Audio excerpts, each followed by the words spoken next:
어제 이재명 대표가 검찰 출석하고 나서 한 4시간 만에 나왔죠. 예. 실제로는 이제 조사하는데 2시간이 안 걸렸고 조사 열람하는데 또 비슷한 시간 정도 걸렸고 어제 키포인트 핵심이 이거예요. 증거도 없이 왜 불렀냐. 물론 이제 출석하기 전에 오늘은 증거를 내미는지 보겠다 하고 들어갔는데 증거가 없었던 거예요. 그러면 실제 조사는 1시간 조금 넘은 2시간 좀 못 되는 시간이잖아요. 근데 당직하는 사람을 그걸로 불러냅니까? 그냥 모욕주기 하는 거 아니야. 거기다가 검찰이 정말 악랄하다고 느꼈던 게 그 5차 소환 때, 그러니까 직전 소환 때 그 피신자 조서에 그 서명을 안 하고 나왔다고 했잖아요. 그 도장 날인을 안 하고 나왔다고 했는데 이번에도 그 도장 날인을 안 하고 나왔다고 했거든요. 근데 이야기를 들어보니까 그 수사관이 요구하는 대로 수정을 안 해준다는 거예요. 그 원래 그 조서라는 건 이 피의자의 어떤 의도나 이런 그 내용이 정확하게 반영이 돼야 되잖아요. 예. 그러니까 수정해달라고 요구하면 바로 고쳐줍니다. 근데 그걸 안 해줬다는 거예요. 난 그렇게 말한 적이 없다. 그리고 사실 솔직히 말하면 피신 조서는 법적인 그것도 없지 않습니까? 예. 자, 어제 이재명 대표 나와서 한 인터뷰인데 어마이뉴스가 친절하게 자막까지 달아주셨습니다. 고맙습니다. 한번 보십시다. 오늘 왜 불렀는지 모르겠습니다. 역시 증거란 하나도 제시하지 못했고 그냥 경기도가 대북 인도적 사업 또 인사들의 상호 방문 교류 협력 사업을 추진한 거 사실 아니냐 이런 질문들이 거의 대부분이었습니다. 그거야 이미 문서들에 다 나타나 있는 것인데 그런 형식적인 질문을 하기 위해서 두 차례나 이렇게 소환해서 신문하는 게 도저히 납득이 되지 않습니다. 사실이 아니니 증거라는 게 있을 수가 없고 그러다 보니 의미 없는 문서 확인을 하거나 이런 걸로 이 아까운 시간을 다 보냈습니다. 이럴 시간에 우리 국민들의 삶을 챙기는 게 훨씬 더 낫지 않겠냐 그런 생각이 듭니다. 사람들은 먹고 살기 어려워서 생을 포기할까를 고민하고 버는 돈으로 빌린 돈 이자 갚기도 버거워서 고통에 시달리는데 국민이 맡긴 권력으로 정적 괴롭히는 데나 집중하고 있으니 참으로 걱정됩니다. 아무리 검사가 집권을 했고 검찰이 지배하는 나라가 됐다 해도 총칼로 사람을 고문해서 사건 조작하던 그거를 이제는 특수부 검사들 동원해서 사건 조작하는 걸로 바뀐 것밖에 더 있겠습니까? 이제 좀 정신 차리고 국민 주권을 인정하고 주어진 권력을 국가와 국민을 위해서 제대로 사용하기 바랍니다. 결국 사필 규정입니다. 잠시 억압하고 왜곡 조작할 수 있겠지만 오래 가지 못한다 이 말씀 드립니다. 예, 저 말은 뭐겠어요. 너 탄핵이야 이 새끼야. 나 이렇게 들었거든요. 안 그래? 저 오래 말이 가지 못한다. 오래 가지 못한다. 사필 규정이다. 악은 결국 정의한테 망한다는 거잖아요. 예. 근데 이번에 타이틀을 그러니까 굉장히 타이틀로 뽑아쓰기 좋게 워딩을 잘하신 것 같아요. 들어갈 때도 이번엔 증거 내놓는지 보겠습니다. 끝나고 나서 증거도 없이 나를 왜 불렀냐. 그러니까 이거를 타이틀로 쓰지 않을 수가 없는 거예요. 그래서 정말 뭐 중도라든가 정치에 관심이 없는 사람들도 아 이재명 지금까지 계속 부르는 게 증거도 없이 왜 불러라는 생각을 하게끔 만들어줬습니다. 네. 결국에는 그런 거지. 한 번 더 불러서 이건 그건 다른 거 없어요. 아는 사람 다 아는 얘기잖아. 진짜로 조사하고 싶어서 부른 게 아니고 이재명이 굉장히 뭔가 많은 죄가 있는 것처럼 불러다 놓고 조리돌림 한번 하고 우리가 영장 칠 거니까 이런 거잖아요. 가서 조사를 성실히 받아도 영장. 가서 야야 이거 뭐 사인 안 해도 영장. 영장이 정해져 있는 상태에서 조사 그러니까 구속영장을 치기 위한 빌드업이란 말이에요. 그러면 다시 한 말씀드려요. 이 직들한테 한번 물어보고 싶어요. 이재명 대표가 받았다는 압수수색만 400건이 넘어요.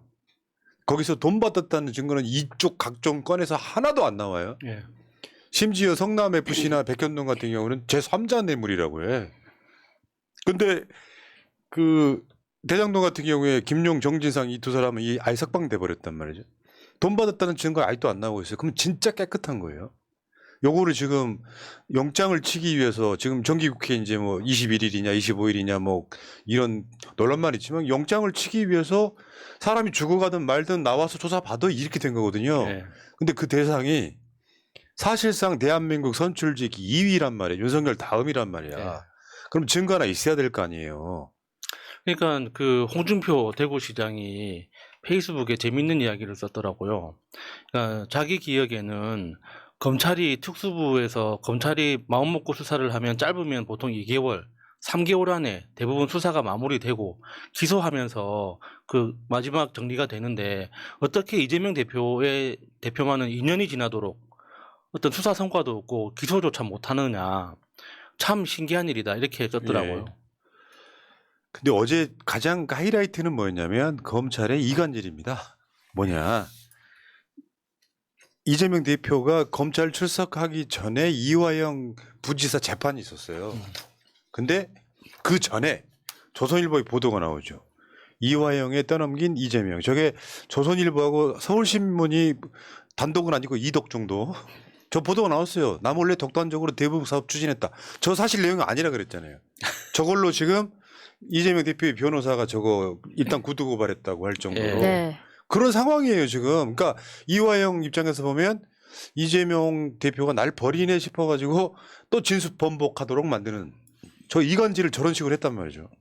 아니 그리고 저 내용을 누가 흘렸겠습니까 언론에. 저는 이 부분을 콕 집어서 이번에 그 변호사님이 나와서 이 언론들도 다 고발하겠다라고 했던 부분에서 지지자들한테 주는 사이다가 있었어요. 지금까지 그 피의사실 공표 얼마나 우리가 참고 있었습니까? 근데 조사가 끝나자마자 뭐 날인을 했는지 안 했는지 아니면 안에서 무슨 이야기를 했는지 이재명 대표가 흘릴 리는 없는 거잖아요. 그러니까 자기가 검사라고 착각하는 기레기들이 있어요. 나도 검사야 이런 느낌. 그러니까 그 검사랑 친해지면 네. 자기들이 그거 받아 쓰고 그게 죄가 된다고 생각하지 않는 거죠. 그 검사들이 누군지 명단을 알려드릴까요? 봅시다. 수원지검장 홍승욱.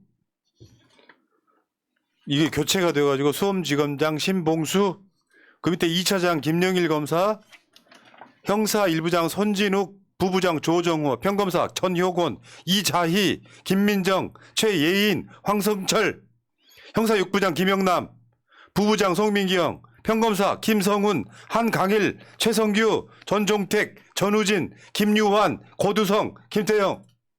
역사에 남기려고 그래. 이 검사 숫자만 20명이야. 수원지검의 쌍방울, 대북송금, 변호사비 대납 수사부에 관련되어 있는 이 검사들 역사에 남겨야 된다고요. 이간질까지 해가면서 죄도 없는 사람을 단식 중에 그 13일째 하는 날 불러다가 2시간도 조사 안 할 걸 불러다가 결국에는 답정너 영장 칠 거잖아. 제가 알고 있기에 검사들도 우리 방송 많이 본다고 들었거든요. 예. 검사들이 제일 싫어하는 게 뭔지 아세요? 언론에 자기 이름 나는 거야, 나쁜 쪽으로. 이 여러분들 이 명단 정확하게 기억하세요. 나중에 또 대장동 수사, 흥남 FC 수사 여기서 나오는 이름들 계속해서 얘기할 거예요. 저것들이 사람입니까? 자신들도 윗선에서 지시가 있었기 때문에 수사를 하면서도 정말 마음속으로는 불안할 거라고 생각합니다. 그러니까 검찰 내부에서도 이렇게 지금 무리하게 수사하는 건 너무 위험한 거 아니냐 하는 목소리가 벌써 나오고 있대요. 특히나 검찰 내부에서도 탄핵이라는 말이 벌써 돌기 시작한다고 하더라고요. 그러니까 그런 그 검찰 내부 분위기가 있는데 저 수사팀에서 윗선에 지시가 있으니까 어쩔 수 없이 수사를 하긴 하겠지만 자신들도 정말 불안할 겁니다. 속으로. 그러니까 그 사이에 저 이재명 모욕 주고 이간질 하려고 조선일보 기자 불러갖고 너한테만 줄게 하고 그런 그렇죠. 식으로 내용이 다른 거를 그래서 서명 날인 안 했다는 거잖아요. 그런 식으로 쓰여 있어갖고. 그리고 서명 날인 안 하게끔 거기에 조서에 그 부분이 쓰였다는 것도 되게 웃기는 게 야수님이 여러 번 이야기하지만 검찰 조사를 많이 받아봤기 때문에 거기에서 내가 말하는 뉘앙스까지 뭐 창문을 바라보며 이렇게 말했다 예, 이거까지 다 가로 예. 안으로 해서 그 사람의 행동까지 쓴다고 하는데 그걸 어떻게 대표님의 그 말의 목적을 왜곡해서 쓸 수가 있나요? 저는 그렇게 할 수 없다고 봅니다. 근데 그걸 찾아낸 것도 대단하지만 이렇게 썼을 때는 목적을 가지고 기록한 게 아닌가라는 생각이 든다는 거죠. 이런 게 있어요. 도청에서 근무를 하잖아요. 그러면 사안의 중대성에 따라서 전결이라는 제도가 있어요. 무슨 말이냐면 과장선에서 끝내도 되는 게 있어요. 예. 그럼 자동으로 그 위에 있는 국장, 뭐 부지사, 도지사 이렇게 다 도장이 찍히는 관계가 있어요. 만약에 이화영 지사가 뭔가를 했어요. 근데 부지사 전결 사항이야. 내가 결제하면 끝이야. 왜 그 사안에 따라서는 그런 사안들이 얼마나 많겠어요. 업무를 하면. 그럼 이재명 대표 결제 도장은 사인은 자동으로 들어가게 되는 것들이 있다고. 그렇죠. 예. 여기 당신이 결제했잖아 이렇게 물어보면 내가 안 했는데 이런 정도 이야기를 아까 조선일보 같은 데서 나 몰래 독단적으로 대북 사업을 추진했다. 저렇게 말을 했겠습니까? 나 몰래 독단적으로 대북 사업을 추진했다는 얘기 했겠어요? 그러니까 그 이재명 대표 동행했던 변호사가 했던 그 비유가 운전면허증 이야기를 하더라고요. 그러니까 운전면허증을 발급받았다고 해서 그 모든 그 면허증에 보면 경찰청장 그렇지, 그 도장이 그렇지. 찍혀 있잖아요. 네. 그러면 그 도장은 경찰청장이 다 직접 찍는 거냐? 그렇지. 그게 아니지 않냐? 그렇게 비유를 하더라고요. 그러니까 말하자면 이런 거 이건 내가 한 게 아니다라고 이야기할 수 있잖아요. 근데 저런 식으로 해당이 뽑아버리잖아요. 이화영이가 나 몰래 독단적으로 대북 사업 추진했다. 그러니까 이것도 한 번 써먹었기 때문에 우리가 바로 알아채는 거예요. 성남시장 때도 대장동 때 봐라 성남시장 여기 직인 찍혀 있는 거 아니냐 가지고 언론 플레이 많이 했었습니다. 지금 똑같은 방법인 거예요. 예. 자 다시 한 번 말씀드립니다. 지금 쌍마을 건뿐만 아니라 모든 건들이 진술 외에는 증거가 없어요. 사실 진술 증거 특히 뭐 전원 증거는 법적으로는 원래 원칙적으로는 증거가 안 됩니다만 뭐 전원 전문 이런 것들이 결국에는 돈 받았다는 증거 하나 없이 이화영 압박해가지고 뭐 쉽게 표현해 볼까요? 이화영 사생활 털어요. 보도에도 나오더만 법인카드 누구한테 그걸 쓰게 했다 이런 거 예. 그런 거를 사적으로 털어요. 그리고 이재명한테 보고했다고 해. 그래서 진술이 바뀌었어. 근데 최근에 또 바뀌었잖아. 검찰의 압박에 허위 진술이라고. 일종의 양심 고백이었죠. 그걸로 지금 이화영 재판을 하고 있는데 재판부에서 진술이 자주 바뀌니까 뭐 채택하지 않겠다 뭐 이런 얘기까지 나왔다고 하는데 다시 이화영 부지사 입장에서는 이재명 지사는 몰랐다라고 지금 입장이 다시 바뀐 거잖아요. 요거를 무슨 사법 방해? 민주당의 국회의원들이 가가지고 뭐 이렇게 변호해가지고 뭐 사법 방해 뭐 이런 식으로 그걸 못 하겠잖아요. 네. 이 과정을 거치고 있다. 언젠가는 얘네들은 이 대가를 아주 달게 받을 것이다. 전 그렇게 말씀드리겠습니다. 일단 이 이야기는 일단 여기까지.